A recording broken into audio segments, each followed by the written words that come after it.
Salam sejahtera, terima kasih karena bersama dengan saya di Nazilin Unity Channel. Akhirnya didedahkan mengapa berlaku tebuk atap 2,0. Ini pendedahan Datuk Seri Anwar Ibrahim, mengapa ada ahli parlimen yang bersiap sedia sanggup untuk membuat hasutan, ajakan kepada Zahid Hamidi untuk meninggalkan kerajaan perpaduan, untuk meruntuhkan kerajaan perpaduan. Anwar Ibrahim sendiri yang dedahkan, tak tahan lagi dengan karena ahli-ahli politik, karena ahli-ahli parlimen, khususnya macai ejen-ejen yang mahu menghasut Zaid Hamidi.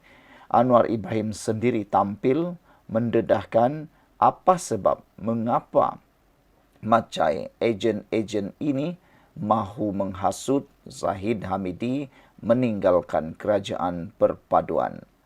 Walau bagaimanapun, hasutan tersebut tidak berjaya setakat ini kerana Zahid Hamidi masih teguh menolak hasutan tersebut. Zahid Hamidi tidak termakan hasutan walaupun ditawarkan janji untuk jadi Perdana Menteri. Satu tawaran yang mengeliurkan, satu tawaran yang pastinya sukar untuk ditolak. Agak-agaklah kan kalau ada ahli politik yang lain ditawarkan jadi Perdana Menteri. Contohnya Muhyiddin ditawarkan jadi Perdana Menteri, agak-agaklah beliau mau tolak atau tidak. Tapi Zahid Hamidi menolak tawaran tersebut. Ini didedahkan apa yang menyebabkan beberapa orang, beberapa kerat ahli parlimen sanggup pula untuk menjual diri untuk menumbangkan kerajaan perpaduan ini, sanggup untuk dibeli, dijual beli untuk semata-mata mendapatkan kuasa ataupun mahu melihat kerajaan yang sedang makmur sekarang ini ditumbangkan.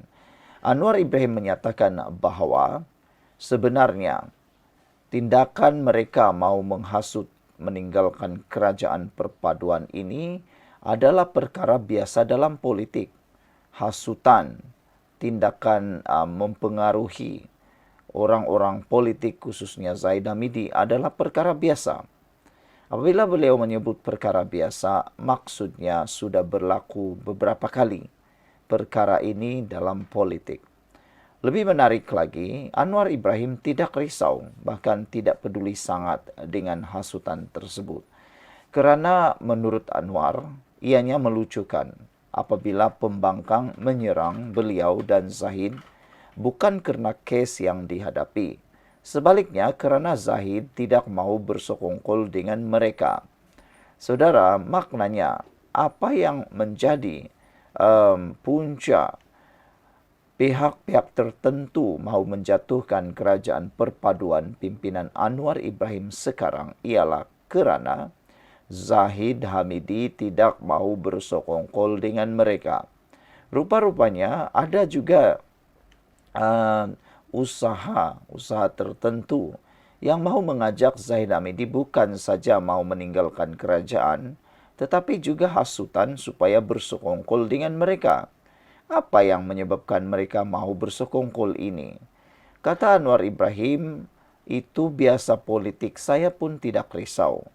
Tetapi menariknya, kata Anwar, Ahmad Zahid diserang hari-hari dan saya diserang kerana mengekalkan Zahid Hamidi. Orang menyerang dia bukan sebab kes dia. Orang menyerang Zahid Hamidi bukan kerana kes Zahid Hamidi. Tetapi pembangkang menyerang Zahid Hamidi kerana Zahid Hamidi tidak mau bersekongkol dengan mereka. Rupa-rupanya inilah kelebihan, kekuatan dan kekukuhan Zahid Hamidi yang sebenarnya. Yaitu beliau tidak dapat dibeli dengan mudah. Beliau tidak mau bersekongkol dengan mereka.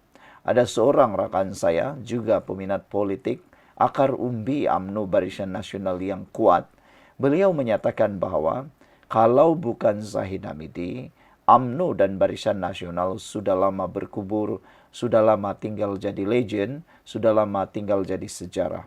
Kerana pada waktu kejatuhan Barisan Nasional selepas kekalahan teruk dalam pilihan raya 2018, Ramai yang meninggalkan Barisan Nasional, ramai yang meninggalkan UMNO, dan khususnya menyertai Tun Mahathir.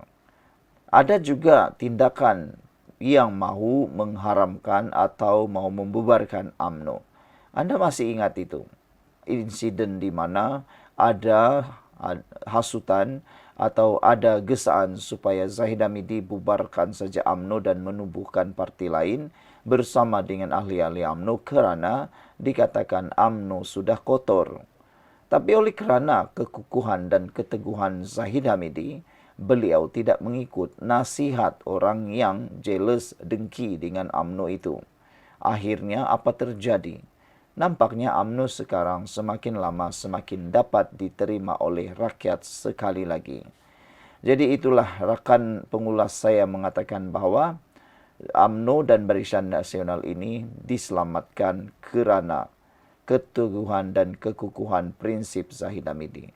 Jadi tindakan Zahid tidak bersekongkol dengan pembangkang adalah satu perkara yang harus dipuji.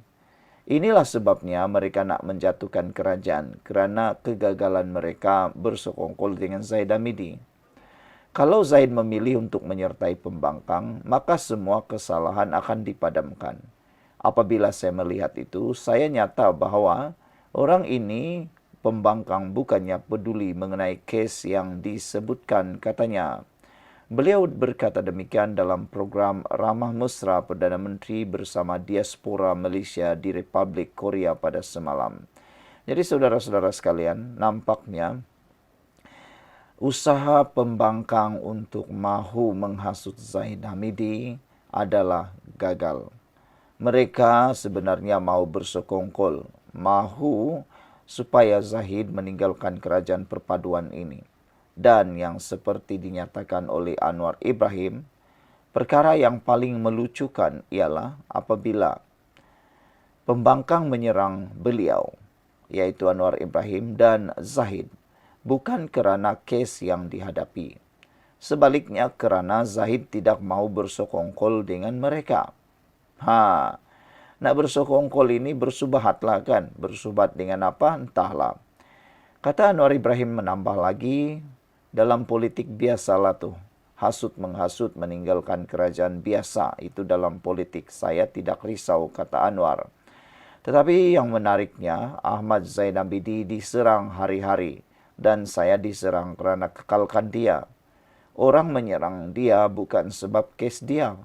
Pembangkang menyerang dia kerana Ahmad Zahid Hamidi tidak mahu bersekongkol dengan mereka, kata Anwar Ibrahim lagi.